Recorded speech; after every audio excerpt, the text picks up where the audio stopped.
Aïe aïe aïe aïe aïe aïe aïe, qu'est-ce que c'est beau les amis. Salutations à vous tous les amis, j'espère que vous allez bien, j'espère que vous avez tous la forme pour ce nouvel épisode sur la chaîne. Aujourd'hui, comme vous avez pu l'apercevoir, on va tâcher de mettre en place des petites extensions d'ailes sur notre E46.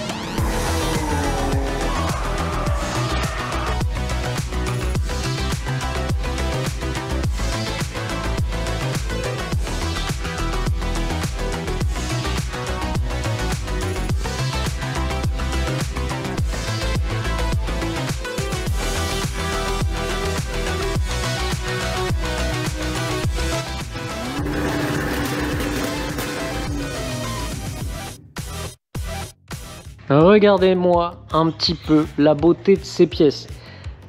Et écoutez bien, c'est un abonné, c'est un des membres de la communauté qui nous a réalisé ces magnifiques œuvres d'art. Donc il s'agit ni plus ni moins du galbe des ailes de la M3 E46. Donc comment il a fait? Il nous a réalisé un scan en 3 dimensions d'une berline. Il nous a réalisé un scan en 3 dimensions d'une E46 coupée M3. Et donc via le logiciel de 3 dimensions, il est venu fusionner les deux. Donc garder, conserver la structure de la berline et y adapter le galbe, la largeur de la M3 E46 au niveau des passages de roue. Et donc on obtient des ailes absolument badass, vraiment super sympathiques pour notre berline. Résultat, plus 30 mm de largeur de chaque côté. Donc je te fais pas un dessin. Ça va être franchement bien sympathique. On est sur quelque chose de très quali en fibre de verre. Il a réalisé ça avec des spécificités un peu plus particulières pour moi, puisque je lui ai demandé de faire ça afin de gagner du poids et de pas venir mettre du poids inutilement sur la voiture. Donc voilà, elles sont un peu plus fines que ce qu'il fait d'habitude. Néanmoins, c'est quand même bien costaud. Donc on va voir un petit peu de travail, tu t'en doutes, puisqu'il va falloir peindre, poncer, apprêter, préparer cette pièce, évidemment la fixer à la carrosserie. On va devoir également retravailler nos passages de roue d'origine. Les miennes en plus ont été étirées, donc ce qui fait qu'elles sont encore déjà plus proéminentes que d'origine. Au passage, pour pouvoir en sortir 70 mm de plus, on va pouvoir caler normalement du plus 35 sur les voies et donc obtenir plus 70 mm de largeur. Donc pour information, moi je n'ai pour le moment que les ailes arrière. Il est en train de tenter d'essayer de me réaliser des ailes qui vont pouvoir se monter sur ma phase 1. J'espère en plus 30, en plus 35, plus 40, on verra ce qu'il réussit à faire. Et ça permettra également d'élargir les voies sur le train avant. Dans tous les cas, ce sera que bénéfique pour son comportement de venir élargir un petit peu les trains. Il est chaud pour les membres de la communauté à réaliser des ailes pour vous. Si vous êtes chaud, que vous êtes sûr de vous, berline phase 2, il pourra vous faire les ailes avant et arrière. Si vous avez une berline phase 1, il pourra vous faire que a priori les ailes arrière pour le moment. On va voir s'il réussit à faire des moules pour les ailes avant phase 1. On va voir. On est parti doucement les amis. On va déjà redéposer donc l'aile que j'ai mis juste histoire d'avoir un petit aperçu du résultat. On va la nettoyer impeccablement. Je vais la prêter. Je vais peindre et vernir les ailes. J'ai pris également de quoi les fixer. Il y a plein de moyens, plein de techniques différentes selon ce que tu veux faire. Tu peux vraiment venir la fusionner avec la carrosserie pour que ce soit comme d'origine complètement transparent. C'est d'ailleurs ce que lui a fait sur la sienne.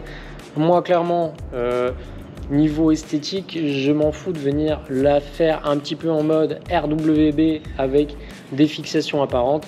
C'est justement ce qu'on va faire. C'est mis en après, c'est pas tout à fait homogène comme tu peux le voir sur certaines zones, mais pour l'après c'est pas trop grave.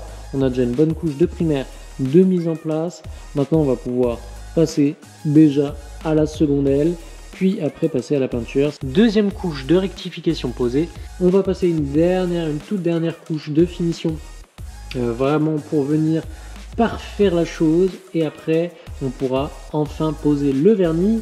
Petite couche d'après, 2 voire 3 couches de peinture, une bonne couche bien généreuse de vernis, et voilà, nos ailes sont prêtes. On va laisser reposer ça gentiment toute cette nuit, ça va avoir le temps de sécher également demain, toute la journée, mais en tout cas le résultat promet d'être fort sympathique.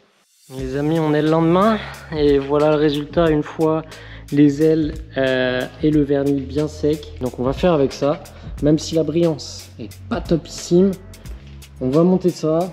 J'ai reçu les nouvelles cales en plus 35 en double boulonnerie pour notre arrière et je crois que j'ai jamais vu des cales aussi énervées.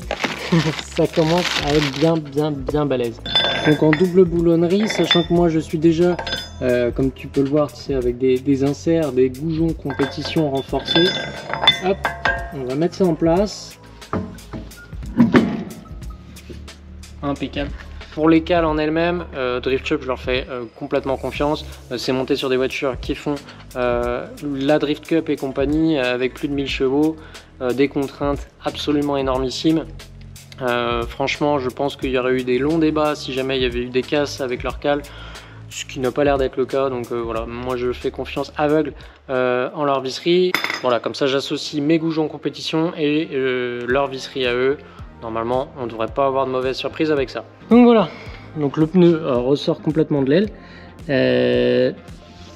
C'est pas excessif et j'espère que une fois avec la nouvelle aile en place, ça va être suffisant.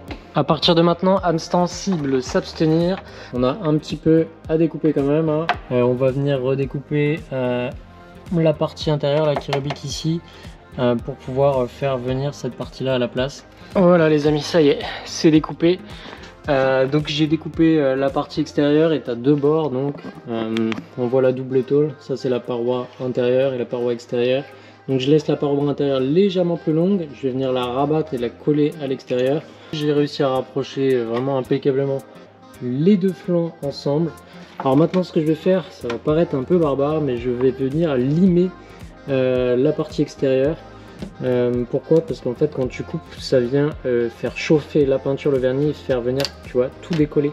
Donc j'ai fait le limage partout pour la peinture et j'ai fait la reprise de découpe ici. Donc maintenant on va venir protéger la carrosserie et appliquer une bonne couche de vernis partout sur le métal, histoire d'empêcher tout risque de corrosion. On est sur le moment les amis où ça commence tout doucement à prendre forme. Je l'attache, tu vois, en provisoire, histoire de voir comment ça fit, pour pouvoir trouver justement la bonne position. Alors, tu vois que les ajustements, franchement, il nous a fait ça de façon assez incroyable. Avec une petite marge, c'est moi qui l'ai prise. Alors, je pense qu'on est plutôt pas trop mal positionné, hein, quand tu vois cette partie-là. Ça va être une dinguerie les amis, ça va être une dinguerie. Franchement, ça commence à prendre forme, on commence vraiment à avoir un aperçu de ce que ça va donner. Non, il nous a vraiment fait quelque chose de très chouette. Alors pour les fixations, comme je te disais, il y a plein de façons de s'y prendre différentes. On aurait pu coller à la colle à pare-brise, faire en sorte que ce soit complètement transparent, venir lisser, mastiquer, etc. pour que ce soit vraiment dans la continuité de la carrosserie et faire quelque chose comme d'origine. Moi, c'est pas le choix que je vais faire pour une question de simplicité, pouvoir démonter si je veux, etc. Et puis vu que c'est une pistarde, clairement, comme je te le disais, le petit style RWB avec les fixations apparentes, ça me dérange pas du tout. Je pense qu'on va commencer déjà par fixer les points primordiaux en essayant de ne pas faire de massacre, en essayant de ne pas faire claquer ni la peinture ni la fibre, et puis évidemment percer derrière. Les gars, ça y est, les 3 premiers points de fixation sont faits et franchement je suis trop content du choix pour la fixation. La visserie c'est impeccable, je te montre ça. Donc j'ai percé déjà en tout petit pour pouvoir percer et la carrosserie sans percer trop gros pour évidemment que la vis se prenne bien dans la tôle et soit pas complètement libre. Donc voilà, et puis j'ai percé avec un fourret beaucoup plus gros la fibre, histoire que la vis au contraire elle ne vienne pas éclater la fibre en forçant. Et je peux t'assurer que c'est absolument parfait. Je suis trop content, ça vient vraiment plaquer parfaitement l'extension. Il y a 0 jour, c'est absolument parfait, je sais pas quoi vous dire, je suis trop content.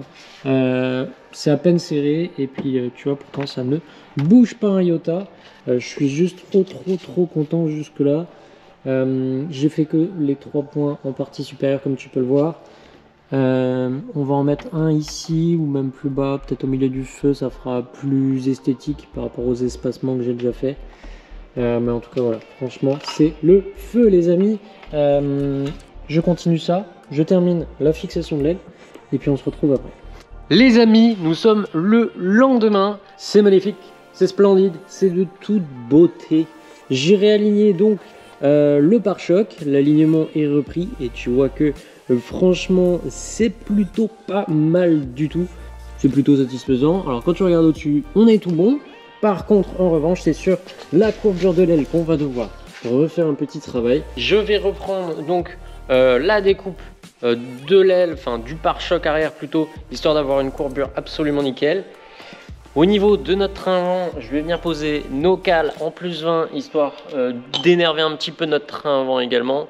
Et puis là, il m'attend un travail de titan pour faire exactement la même opération de l'autre côté.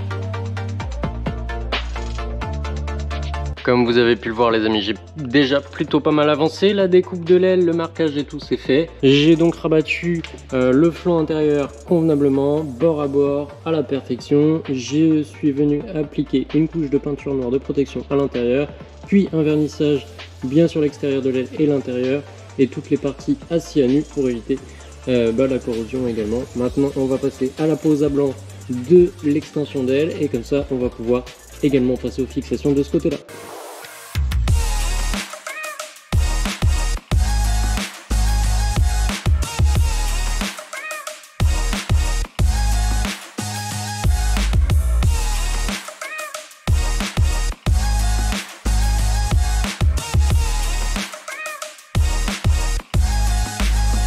Comme tu as pu le visionner, difficulté un petit peu plus prononcée de ce côté-là, notamment évidemment pour la trappe à essence.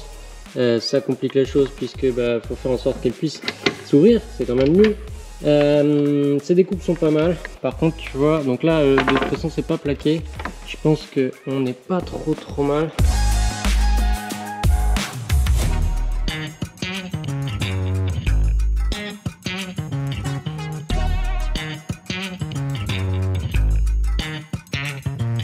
Ça y est les gars, et c'est fait pour ce côté là aussi. Ça épouse parfaitement la carrosserie aussi. Grosso modo j'ai fait plus ou moins les mêmes ajustements. On est vraiment pas mal du tout. Ici on peut voir que pareil c'est bien centré.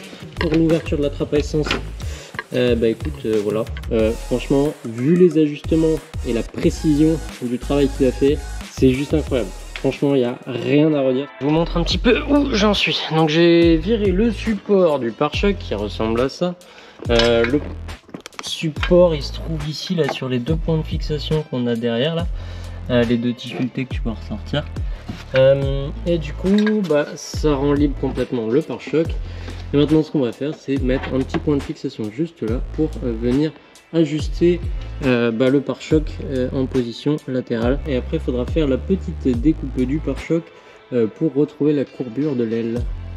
Alors regarde-moi ça, c'est merveilleux, on a réussi à s'occuper de l'alignement de ce pare-choc. J'ai repris donc la découpe du pare-choc arrière également pour que ça puisse fitter de ce côté là.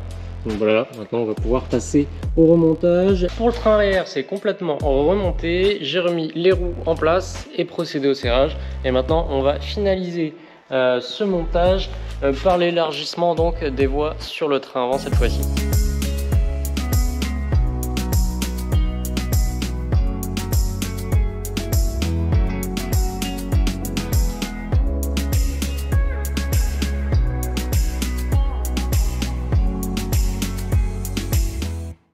Bon ça y est les gars, moi je suis vraiment super content du résultat. Entre les ailes arrière, tout le travail qu'on a fait pour monter ces ailes larges, les nouvelles cales devant en +20. Waouh, franchement, elle était déjà incroyable, mais là vraiment, waouh, j'adore, je suis trop content. C'est pas mal du tout. Les ailes arrière, c'est parfait. N'hésitez pas à me dire ce que vous en pensez. Mais ouais, moi je trouve ça super chouette. Je suis content de ce que j'ai fait aussi pour le rattrapage du pare-choc. Vraiment, c'est plutôt chouette.